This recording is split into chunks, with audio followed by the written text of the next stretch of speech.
Wendy, we look forward to this. All right. Well, thank you so much. I really appreciate the opportunity to be here today and share with you. Can everyone see the screen? Okay. Yes. Okay, very good. Because I am a retirement specialist, but I'm not a technology specialist, and you probably see me looking this way. And for that, I apologize, but hopefully it won't be distracting and we'll be able to connect as I go through my presentation. But I do want to say happy Friday as well and hold up that coffee mug. And also excited to talk to you today about retirement beyond financials, investing in you. As Cindy mentioned, this is the piece where it is the non-financial, and we find that so often there's so much emphasis, and rightfully so, on the financial piece and the saving and the investments, but we bring our whole selves into retirement. So it's critically important that we look at those aspects to keep us healthy and happy and moving forward in a way that takes advantage of a very precious and exciting time. So making that investment in yourself by spending some time and thought on it. I like this quote by Thomas Edison: "Good fortune is what happens when opportunity meets with planning." And you're going to see today my golden thread is about planning. It's those reflections, those digging deep and thinking about what's meaningful to me, what's important to me in these years ahead, so that you can make it happen and move toward that vision.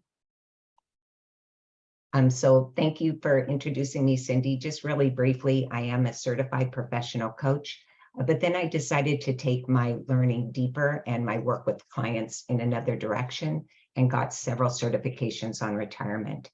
This is an area that's especially dear to my heart because I'm part of the active ager, formerly baby boomer generation. And I want for all of us to be able to enter into this time that we worked so hard to achieve with our eyes wide open and our plans set so that we really can take advantage of it.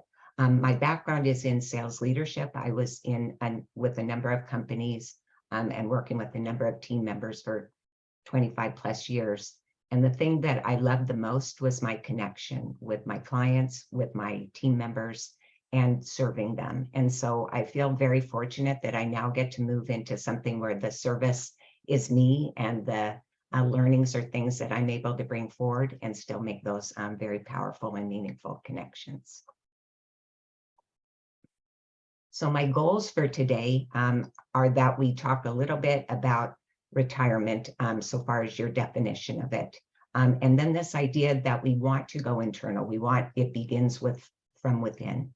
And then also really taking some time and energy and attention, making this a priority. We know that where we put our time and energy is around the things that are most important to us, that investment in you. And hopefully through this presentation, that will come up higher on the list if it hasn't. And then that idea, I think Rich Lippman maybe coined the phrase slow down to speed up. But we find so often that people are so anticipatory about their retirement that when they step into it, they get very busy and they fill up their calendar, and it's almost like they need to justify their time or they want to just stay engaged. But if we slow down and think about what's most important to us, that enables us then to speed up. So do take that time and for reflection and determining what's most important. And then plan first and then act. Some people really get into the fire aim kind of approach, but with retirement and financial planning, that's a piece of it, but the non-financial does deserve some of that planning time. I'm going to be probably pretty repetitious about this, but I feel very strongly this is an area that gets overlooked. I did supply, well, John, thank you so much for sending on handouts to everyone. I wanted you to have these for a couple of reasons. I really hope that by the end of the presentation that you don't just take insights, but you actually move into action. And so I hope that maybe some of these handouts will spark a thought for you. Additionally, if there's anything in them that you would like to go over with me, I do offer a complimentary discovery call. I'll include my email at the end. And so I hope you'll take advantage of that time. I'd love to connect with you and see what obstacles or opportunities I can maybe assist with. As we go through, I will highlight the different handouts, but as Cindy said, just to maybe control the time a little bit, If you do have questions about them, maybe we can save those to the end, and there'll be hopefully plenty of time to do that. So I do start off with this question about how do you define retirement? Does it fit you? And I think that this is really a question that oftentimes people don't ask. They just assume that at a certain age you retire. And we know that we're individuals. We each come at it at different places. Some people talk about retiring at 30. I met a gentleman yesterday who's 90 and said that he'll call me in a couple of years when he decides to sell his actuary business, and we'll talk. So, you know, anywhere in between, it's a matter of how do you define retirement? Many of us, myself included, think that we'll never retire, and that's a great outlook. At the same time, we want to be planful because there are some things in our lives we know we can't control. And so for me, like if something happened with my speech, God forbid, so that I couldn't coach in the same way, we all need to be aware that that path is going to take us in a lot of directions. And so we want to be planful at whatever point we leave career and move into our retirement. So the question is, does it fit you? Are you ready for it? What does it mean to you? I do get the question oftentimes, what's the perfect age, or what's the right time to retire? And my question back is, well, what is it that you're wanting to do post-career that you're not doing now? And if someone says, you know, there's a cause that I want to throw myself into, or I want to be free to spend time with my precious family, or any number of other things, then that means that, yes, then you're going to plan for that quote unquote retirement. But each of us has our own definition. Maybe in the chat, you can mention, you know, what word or phrase comes to mind for you when you retire, and Cindy can read those out. I know that for some of my clients, if I bring up the idea of maybe rewire or redesire or even reaspire, that connects more for them. That's more uplifting and motivating for them. But any thoughts in the chat that anyone wants to share, Cindy? Okay, I don't see any in the chat yet. Okay, Okay, here we go. More travel, redefine.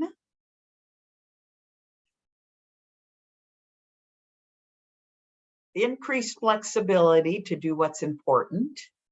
Nice. Very good. Yeah. Yeah, well, those really align with things that I hear from others. I think too, because the word often doesn't fit for people, we need to look back at the history about retirement and recognize that that was at a time when people were out in the fields and people were in the factories. And by the time they got into their early 60s, they were tired. Their body was tired. Physically, they were spent. And Social Security was put into place to then bring them post-career and help with the financial piece, but people usually didn't live for very many years. So things have changed now. We're not, most of us, working in the fields or the factory. And so we've got a lot of life left to live. And so that word retirement maybe should be retired. There are a few more comments. Please. I like one, so many personal projects, it was either retire or give up on some of those projects. All right. Freedom to focus on how I can give back. And beautiful. Yeah. Well, thank you, everyone, for sharing. And I hope this is an area that you'll, after the presentation, dig deep and kind of think about what's your definition? What does it fit for you? When do you think it will? So today we'll cover a couple of topics. I'd like to, again, talk about that reoccurring theme of the benefits of planning. And then we'll go into what I call my ABC methodology that just gives you some food for thought as well. And then that ever-loving, hey, get started planning, thinking about what's important to you. So I'd like to set the scene by having all of you go on a little trip with me, if you would. Think about a place anywhere in the world that you've always wanted to go to, but you haven't had the finances in order to be able to do it. So you've hoped and you've dreamed, you've envisioned it, but you're just not there financially. So you make the decision you're going to save and sacrifice and strategize and scrimp and put those savings aside. And you finally come to that day where you have enough money and you're able to get on that trip, take that flight, and go to that destination that you've been wishing for. Well, is that all the planning that you would have done? Is that all the thinking you would have done? Would you arrive there and not really know what you wanted to do or what would be most meaningful to you or how you could take advantage of this trip that you've really been scrimping and saving for? And when you got back, would you look back and think, wow, I wish I'd thought about this, or I wish I'd considered this or experienced this?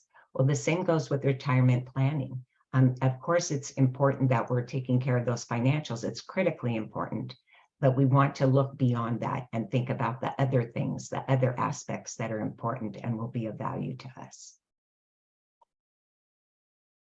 So benefits of planning. One of them is that we know what direction we're going in. We need to know where our destination is, and we need to know how to get there. Think about, let's say, going to San Diego. If you don't know how to get there, you're going to be spending a lot of time, energy, money on gas, trying to make your way there. And maybe you'll ultimately get there, but there could have been a quicker road. And then also on that trip to San Diego, you put it in your GPS, you know where you're headed. Well, that lightens up those cognitive resources, frees them up so that now you can enjoy the scenery, enjoy your conversation with the person in the car, listen to a podcast, maybe daydream as long as you promise to keep your eyes on the road. So freeing up those cognitive resources. And then it provides us clarity. Yes, I know what I'm doing. I know what's important to me. So we feel confident, we feel committed about it. And it does support a growth mindset. Once we have that grounding, once we know what's most important to us, then we can look at the possibilities and we can be ready to pivot. A number of my clients, as all of us, were impacted with COVID, but they were with the pandemic, but their travel plans then, of course, were shelved. And so for those that had a growth mindset, they were able to look at what else was available to them in their backyard, botanical gardens that they could safely go and visit, talking to the neighbor over the fence, and being able to stay connected, sitting in their backyard with beach chairs and taking in some vitamin D. The idea is staying open and looking again at the possibilities versus the pitfalls. And then finally, I've mentioned taking this whole view of ourselves in, instead of just a piece part, instead of just looking at that micro doing activities or doing volunteer work or taking care of grandkids, but instead taking that full picture in sight, as well as the financial piece as we move forward. This is the type of work that I do with my clients. We take in that whole view. It's, I call it retirement beyond expectations, because sometimes our expectations can be really far-flung and sometimes they can be very limited. So we want to get in there and we start with looking at our values and then how do those align with meaning and purpose. And this is a place that we spend a lot of time on because it's not one that many of us have. And then from there, we go into the rest of the aspects, such as achieving balance and building up those relationships, how we spend our time, and making sure that our health span is going to support all of the things that we want to accomplish in the years ahead. But for today, I've extracted then some foundational elements that I'd like to bring to you so that you can be thinking about them. Some of the handouts help support this as well. So we'll talk about awareness, balance, and choice. In the area of awareness, I want to bring up that especially when we're in career, but also as we've accumulated all of these years, we get into a number of patterns and habits. Oftentimes it can be on autopilot. We don't stop and think, why am I doing this? Does it still serve me? Does it still belong in my life, or should I let it go? And so I want to heighten our awareness around being present and intentional about some of the actions that we take. I'll bring up several areas, including the dark side of retirement. So much is out there about the leisure and the travel and the endless weekends. And yet the reality is that there's a downside too. There's a dark side. And if we're not aware of what we're potentially stepping into, we can't plan to make sure that we're not one of those that becomes struggling in retirement. Additionally, I want to talk about the idea of transitions. When we make life changes, oftentimes we just focus on the external. I know this is the case for myself when I've made, let's say, career changes. I've stepped right into that new career and not really thought about the internal changes that are going on. So I'd like to speak a little bit about the difference between change and transition. And then also I'd like to just talk about what's your perspective on retirement? What's your outlook about it? So that you can dig a little deeper and see what shifts maybe need to be made to support you. So here's some statistics to consider. Only 54% of pre-retirees feel mentally prepared. And what this is getting at is that idea that so often our work and our lives are intertwined, and we feel such a strong sense of identity through the work that we do. There's a saying, if you are what you do, who are you when you don't? And so this is important that we recognize that when we move from career into retirement, that we may be feeling like we're leaving parts of ourselves behind. Well, what can we do to be mentally prepared? And then almost the same number, almost 1 in 2, also feel socially prepared for retirement. So half of them do not feel socially prepared. And what this gets at is that idea that our social circle can get smaller and smaller if we don't think about how to make fresh friends, and if we don't look at the friendships and relationships we have and make the most of them and develop those close ties. There can be a lot of isolation and disconnection that comes in retirement if we're not aware. And then this sums up to 1 in 3 struggle with retirement. That's what the research shows. And this is probably understated, because you think about it, when you talk to someone and you say, how's retirement going? Are they going to say, I'm struggling? No, generally they're going to say, it's great. And that's what we expect. I mean, the answer back if someone said they're struggling would probably be, well, what do you have to struggle about? You're retired. You know, your life is a weekend every day. And so that becomes kind of that dirty little secret. And yet we know that at least 1 in 3 struggle in retirement. We don't want to be one of those people. Life expectancy, as we know, and thankfully, is increasing. And so on average, if someone retires at 65, the numbers tell us that they'll have 20 plus years to live. And so that's a lot of years ahead. How are we going to make the most of that? We can get into that situation with retirement. Many do that first month or that first year is so exciting and like it's a kid in a candy store. But when that honeymoon phase is over, they can be feeling very empty and feeling very disconnected. We don't want that to happen. And then unfortunately, in this demographic, we are seeing that there is a rise on what's called grain divorces, as well as addiction and depression. And so what can we do to dig deep and see what's needed so that we do shore up our health, or we do shore up those relationships so that we're not, again, one of those statistics. And then lastly, I want to cite work that was done by Holmes Rabe around the most significant life events that cause stress. And they came up with a list of 43 that includes things like marriage and loss of a job and moving and loss of a loved one. And on that list, out of the 43, retirement came in as number 10 as most stressful.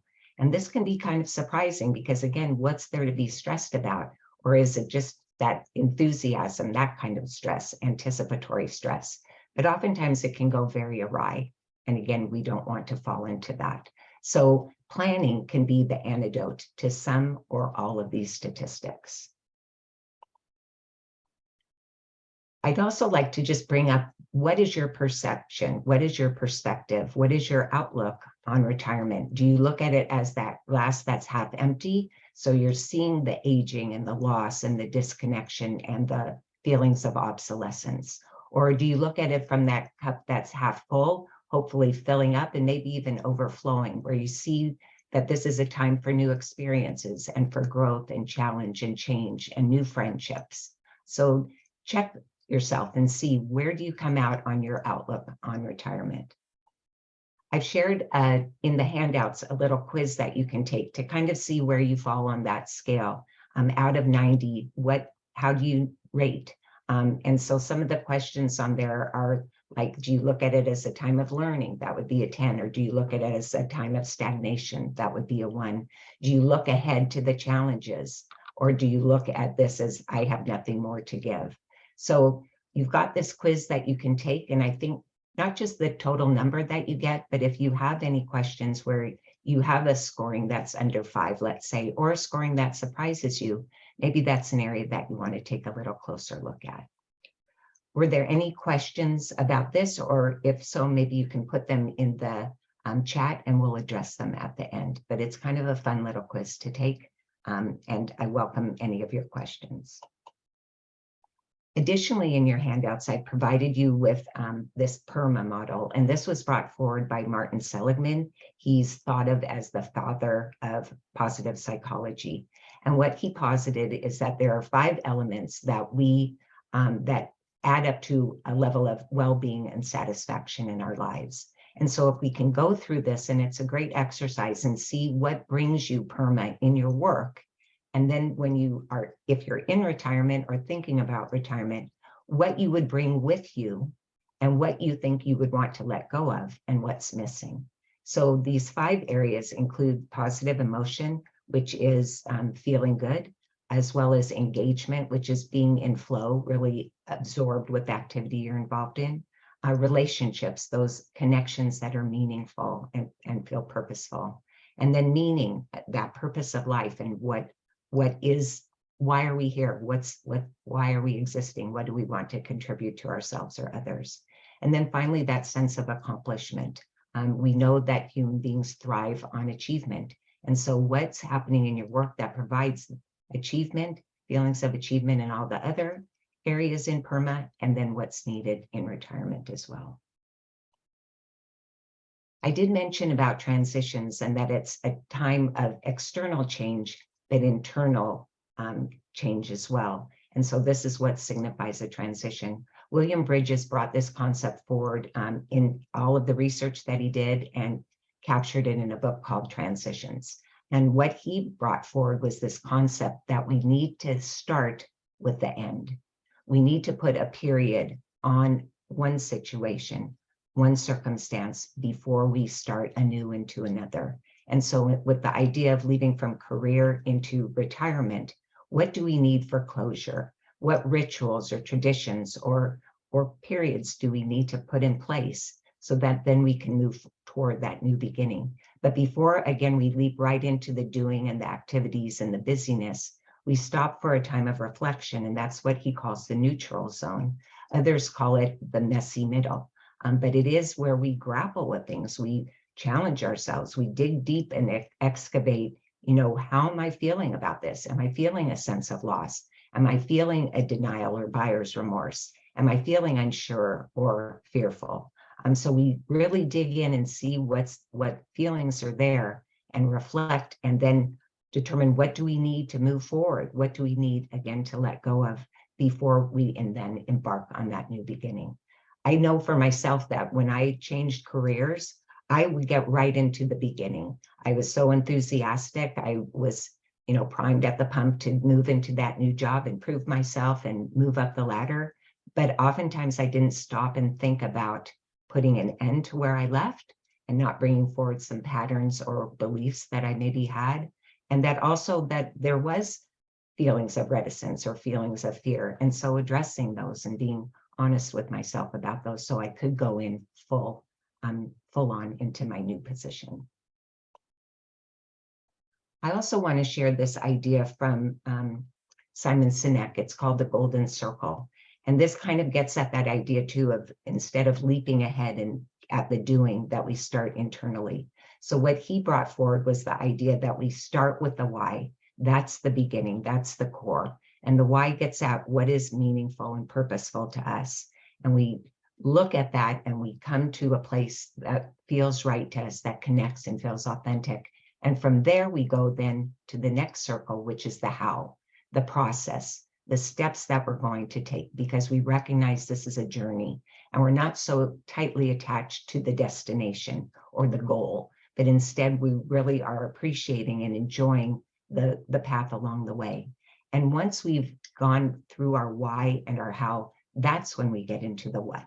That's when we get into the activities and the doing and the things that we see on the external. So hopefully this concept will maybe give you some inroads to finding purpose as well, which we know is just so pivotal and so fundamental in retirement and life in general.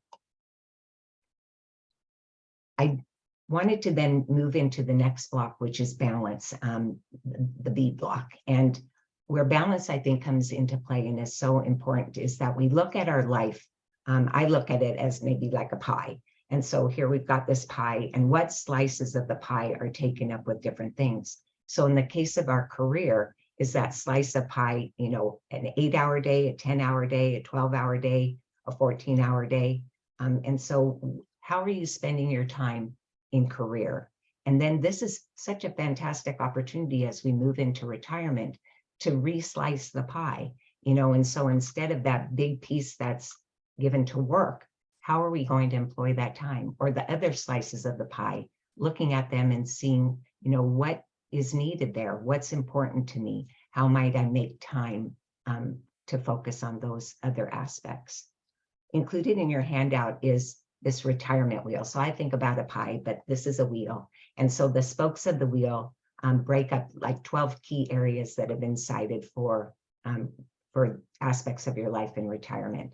So maybe some of these labels don't fit for you and you're welcome to change them out, but this is a really instructional and insightful exercise to go through. It's definitely served a number of my clients well.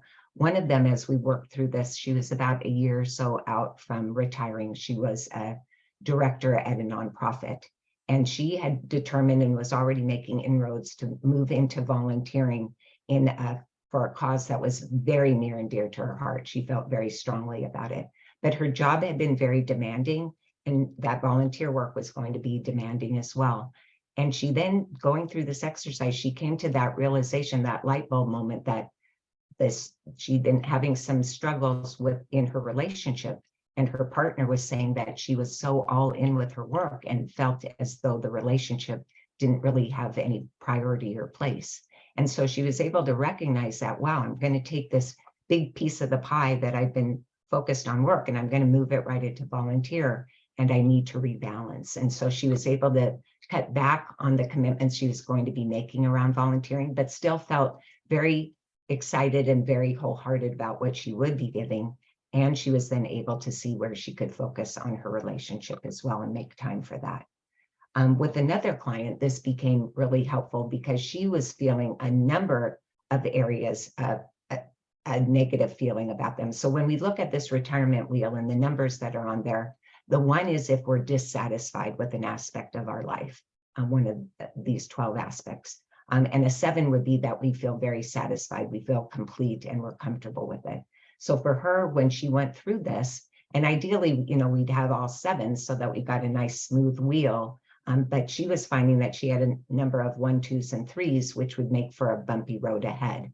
So she had feelings about loss, about aging. She felt very unsure about her financial security. She felt as though she was house poor. She felt that aging, that she couldn't do anything about it because she wasn't really getting out there and exercising and looking after her health. So by going through this process, she was able then to have some great conversations with her husband where they made the decision that they would sell their home, downsize, be able to take that money and boost their finances, and also allow them to maybe have some money to spend on things. Like for her, she chose a personal trainer and joining a gym. And so that lightened the load for her around her feelings about aging. So this is another way that we can use the balance, find balance by using this retirement wheel. And then the C block is for choice. And one of my mantras is that we're always at choice. I think oftentimes people abdicate choice. They don't even make a choice because they don't realize that they can. But in fact, we're always at choice. And maybe the 2 choices that we have, we don't want either of them, but we still choose. And so I think it's important that we take that accountability, that ownership, that sense of agency, especially as we move into retirement, and that we don't fall into those patterns or habits or autopilot, but instead step back and say, what do I want? What is meaningful to me? Why am I making this decision? What will it bring to me or others? One of my clients, this became a pivot point for her. She came to me about a year and a half before she was going to be retiring and wanted to map things out. But through the conversations, it became very clear to me that she didn't want to leave her job. She felt very fulfilled. She enjoyed it so much. They enjoyed her. They There wasn't anything that was moving her out the door, except that a number of her relatives had retired at 60. And she felt a lot of pressure from them because they were doing hobbies and they were getting together. But that wasn't really her vibe. That wasn't where she was at. It wasn't to say she wouldn't be at that point, but she wasn't then. And so she was able to come to the decision, the choice, that she wanted to continue with her job for a time. And so that's where that idea of abdicating choice or making decisions based on other people's perspectives or perceptions or outlooks doesn't serve us, and we want to step back and take a closer look. Also in your handouts, I provided this like exercise or worksheet that you can apply to a situation that maybe you're not stepping fully into the choice. And so on the screen, you can see how I've mapped out an example, which comes up for a number of retirees. Maybe before they retired, their family members, let's say a child of theirs, is looking to them to take care of the grandkids spontaneously on weekends and in the evenings, and they really utilize that grandparent for that babysitting function. And this person, as they're retiring, notices that they could very well fall into a situation where they'd be then that full-on babysitter, and they'd let go of their nanny and they'd be doing it 5 days a week. And maybe that's a great decision for them, maybe it's not. So going through this exercise allowed them to see a lot more closely what the pluses or minuses, in this case, we call it the prizes or the punishments, an idea brought up by Michael Bungay-Stanier, but the prizes and punishments of a choice. So we not just look at the pros and cons, but we look, and I'll step you through this. First of all, the status quo. So what are the benefits from not making a change? What are the benefits from being available whenever and always that childcare is being asked? Well, that would keep everything the same. So the situation and myself as the grandparent remain predictable. So what's the cost then? What's the cost to you and others for not making a change, for keeping with that status quo? Well, for me as the grandparent, a lack of balance, or I have other needs that aren't going to get to be met, or I start to feel burdened or resentful, which does pop up and surface for some of my clients. And then we take in another step, the gains. What are the positives by making a change, by not being that 24/7 on-call babysitter? Well, maybe the time we spend with our grandkids can be more quality versus quantity time. Maybe there's an increased awareness and appreciation from my child for me. I'm giving of my time and my heart, and maybe less dependency for the family that I'm supporting.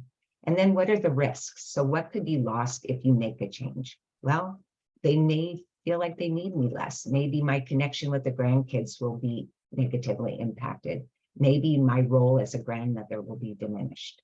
So we look at all of these, and then we add them up, we dig deep, and we say, okay, what are my insights? What are my takeaways? And what informed and intentional choice do I want to make? And so what I captured here is I will achieve better balance by communicating how I feel and putting boundaries around my grandkid care time. So this is a great exercise. You can apply it to anything that's of interest to you, working part-time in retirement, volunteering, being with family members, any of those sorts of things. So I hope that it'll be informational and instructional for you too. So we covered the ABCs, some of these fundamental building blocks. And of course, my work goes probably from D to Z. I haven't given the letters to all kinds of different descriptions, but I wanted to give you just some things to think about. I hope that it does spark some thoughts in your mind, and it does raise your awareness that we do need to look beyond the financials to really take advantage of this time ahead. I think of it as retirement by design, not default, so that we are, like I said, being intentional, that we're really thinking through what's most important to us, and we're not leaving it to chance, and we're not following suit based on societal norms or other people's perceptions or perspectives, but instead really embracing our own. So then start planning, reflect really on what's most meaningful to you. Hopefully some of these handouts and the presentation has sparked some thoughts. take into account, of course, your own individual situation, because that's the life that you live. And so what is important as you move forward with it? And then test against the ABCs. Make sure that you're coming in open-minded and open with eyes wide open, and also achieving that balance that is so critically important, and being at choice, taking accountability for the decisions that you make. And then make sure that you do write down your priorities. Write down really all the thoughts to begin with, because we know that when we write them down, we take them out of our head and onto paper, and they become more real and they become more actionable. And then allocate time as needed so that you make sure that those priorities do get the time and energy and attention that they deserve. And then take action on your plans. There's a saying that hope without action remains hope. Well, we don't want to keep those hopes, wishes, and dreams that we've had for a time that we worked so hard to attain and not live into them and live with them. So make sure that you put action into planning as well. And then go ahead and evaluate and adjust as needed. We live fluid lives, they ebb and flow. We have challenges, pivot points. And so we don't want to be so tightly attached to an idea or a vision that we're not able to readjust or look at other possibilities. So here's my contact information. I welcome, like I said, the call. If you'd like to go over any of this, or if you'd like to have a discovery call and see how I might support you, you're welcome to go to my website as well. But I started off the presentation with that saying that good fortune is what happens when opportunity meets with planning. And so I hope that you can see that the planning opens us up to those opportunities and leads to that good fortune. And so I hope that you will invest in yourself, and that you will plan for your future, and that you find and make your good fortune. So thank you so much. I really appreciate your time. And I open it up now to any questions or anything that's been in the chat, Cindy. Well, thank you, Wendy. I think you've given us some nuggets to take away and to think about. And your focus on planning, right? I mean, we plan during our transition, we plan for work. There has to be some planning involved so that you can achieve the goals you want. So Sigmund, you made a comment on planning. I'll let you share it. Just unmute yourself and share Okay. that. I think that you are retired and enjoying life. I want to tell a story on myself. About 3 years before I retired, I was all in. I was architect for the internet, working hours across the world. I was all in. A friend of mine who was a year younger than me retired, and he said, you know, I love my life. I get up in the morning, I have breakfast, I exercise, I think about what I'm going to make for dinner, and then, you know, I wander around the house. I thought, oh my God, shoot me now. And then 5 years later, that was me. So that's where I take the idea that planning for retirement is critical. And Wendy, I 100% support that. You have to. You're going to do it anyway. So why not do it before you're retired? But at the same time, that flexibility to say, once I retired and I was older, I, you know, evolved into a different person, need to be able to adjust, you know, what I'm going to do to fit that. So that was really my own. Once I retired, I was kicking myself for having said, you know, oh my God, this guy's retired. He should just, you know, how could you do that little? And, you know, and he wasn't doing that little. I just didn't see what he was doing, right? All I saw was go to work, you know, stress and things that happen from that. And so anyway, that's one of my thoughts. Yeah, thank you for sharing. I think too, I didn't really bring up the idea that I look at retirement as almost this runway to elderhood.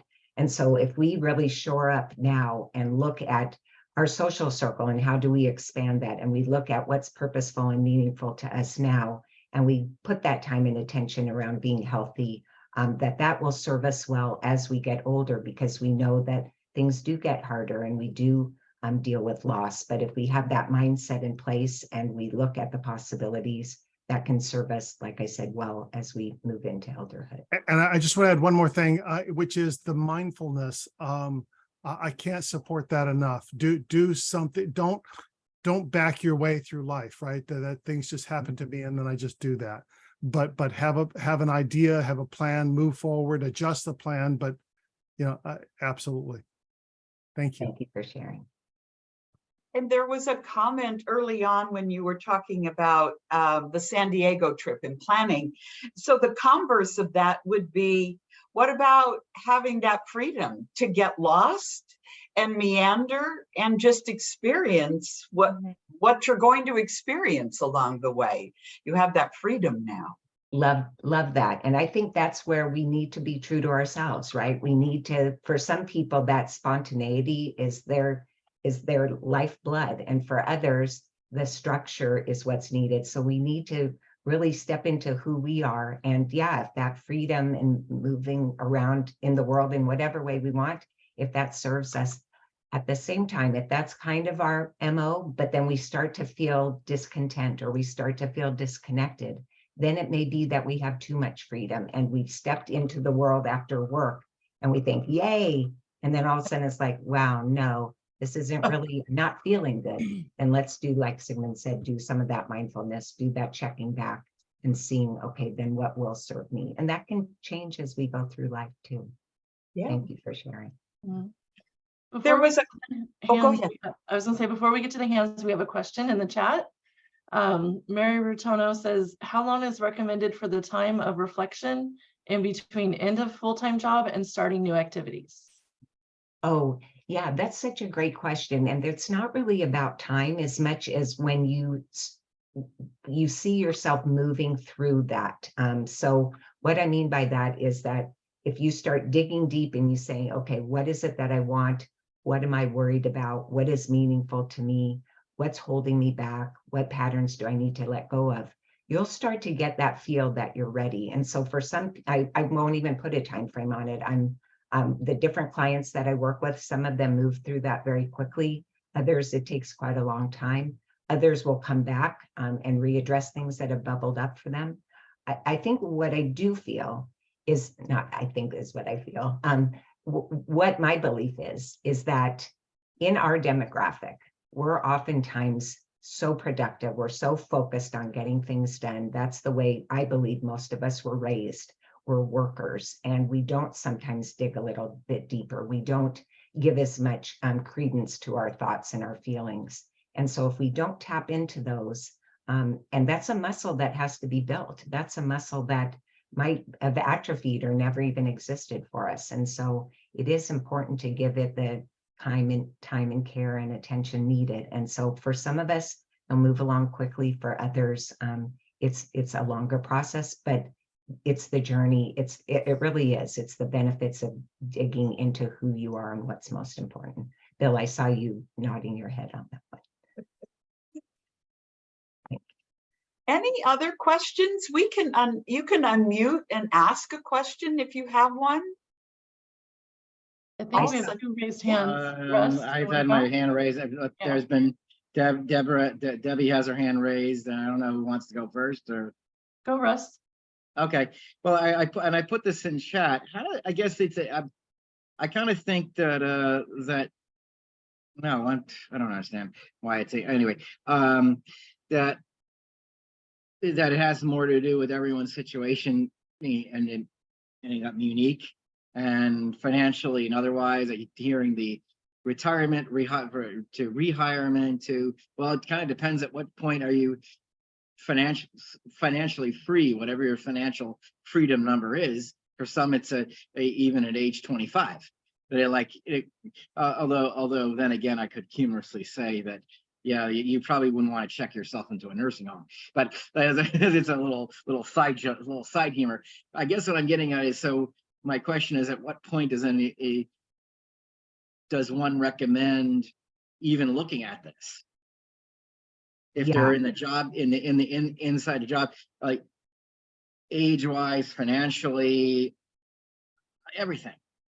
Yes. So If someone's been working, let's say with a financial planner, or they're doing it themselves and they feel as though they have the financial, their financial situation in a place that they want, the time frame for planning the non-financial piece is generally that 1 to 3 years ahead.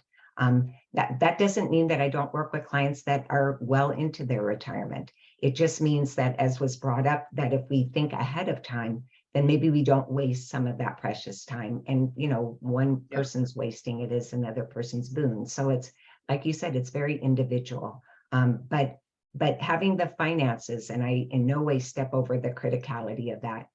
At the same time, I think too, by opening our minds to the possibilities and talking about this growth mindset, we can oftentimes look at, like, we think that when we go into retirement, it's going to be all about travel. But if we stop and think, well, why?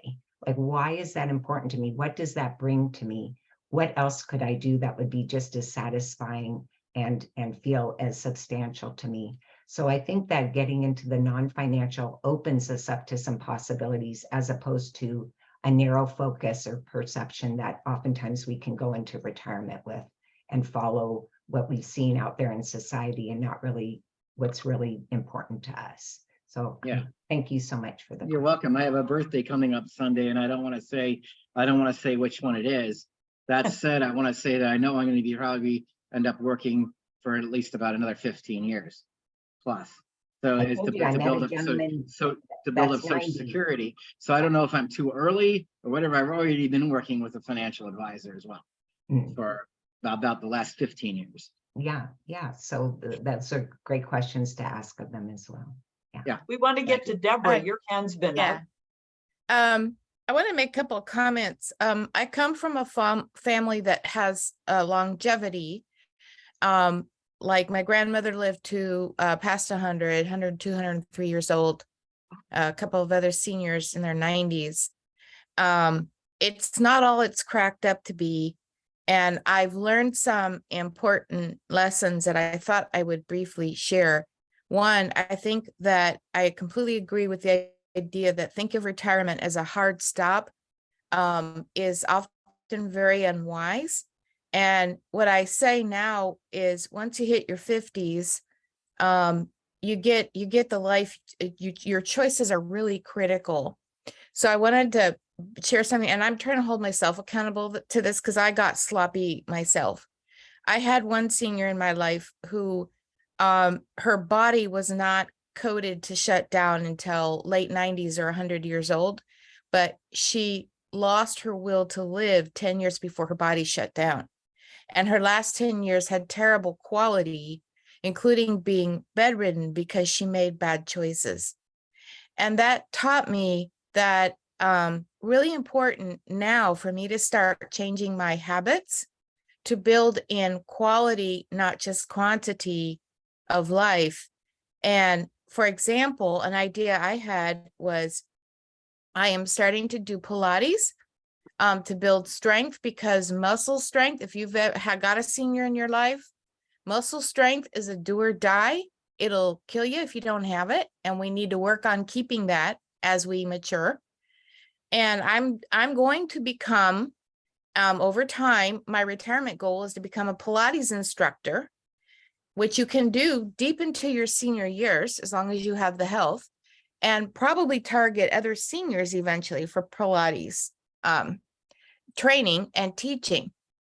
And I call these my retirement career ideas, new ways of making money that may be less stressful and more adaptive to a senior body, but start to help me create this quality of life, community, because teaching is a very relational task, and keeps me committed to my goals, keeps me making healthy choices, and keeps me planning for longevity. I don't know if my body's, what's the expiration date on my life? I don't know, but I need to implement quality choices just in case I'm one of those people with the 90 or 100 date stamped on her DNA. I got to be ready. Think about that. How many more decades of health do you need? I heard something in your comment about health longevity or something like that, health path. Yeah, Think about it, like choices that seem insignificant and the medical system is not working for you, and this is not a rant. You know, once you get to 50-ish, doctors start making choices thinking you have a short window. They start letting you do shortcuts. Don't let them, because if you have 20, 30, 40, or 50 more years on those teeth, those knees, those whatever, you're going to want them to work, right? And so I've started to see all these little tidbits about self-care, many of which I've been terrible at myself, that look insignificant. And now I'm like, hey, I got to change. So I just wanted to share that. Yeah. Thank you so much. Very good point. I'll make one comment to that. We had a family friend, and she marketed herself as a yoga teacher to the cruise lines, and she and her husband cruised for free almost year round as the yoga instructor. Brilliant. Yeah. So we have time probably for one more question, and there's I a see. hand raised. I just don't know who that is. It's a consulting. Doug? Dove. Yeah. Hi, it's me, sorry. Dove. How are you? Good morning. Good morning. Yeah, thanks for the invitation. So, I must say, I came on, to attend this because I've been struggling with this concept of retirement, and also seeing all the forms, and got me stressed out even more because it reminds me of when I was looking for a job and we did all the forms. So it's even more stressful. And then I'm trying to even formulate my thoughts, but I don't think that there is a dichotomic approach to this. It's you retire or you don't. Okay, there must be something in the middle, which I'm looking for, because I don't see myself, I see myself more as Warren Buffett. He's in his 90s and he's still doing high level intellectual, I don't know if physical, but intellectual stuff, and he must be enjoying it. Otherwise, he would have retired, and there is no financial issues there, right? So, I'm looking for that golden path, and, I was the one who said something about spontaneity. It is another thing that I, sitting and planning something that is down the road that I have no idea what will happen, like the lady before said. It's, the only way I can look at it, it's like, in infinitesimal moments in the present where I am and continue moving forward. So, I just want to share my, I guess, frustrations, fears. I don't know what it is, but I really don't know how I don't see myself retiring, to be honest with you. So Yeah. just, wanted to share this with the group. Yeah, well, and I welcome your call so we can have a conversation offline, because as I mentioned, it's for each of us to define, each of us, what does that mean to us? And we're moving past that hard stop concept, it's really, you can never retire, or like you said, finds the happy medium in between. So thank you so much, everyone. I've really appreciated this opportunity and all of I it. know it's 9 o'clock, and there was one last question in the chat, and I'm sorry we don't have time, but I would encourage you to reach out to Wendy. She gave all of her contact information, and we can't thank you enough, Wendy, for inspiring us this morning and giving us great ideas on that next chapter, that next journey of our lives. Thank you all for joining us. We wish you the best weekend, and we look forward to seeing you next week, Tina, or the week after? 2 weeks. Okay, good. Bye, guys. Thank Thanks, you all. everyone. Bye, everyone. Thank you all. Bye. Thanks.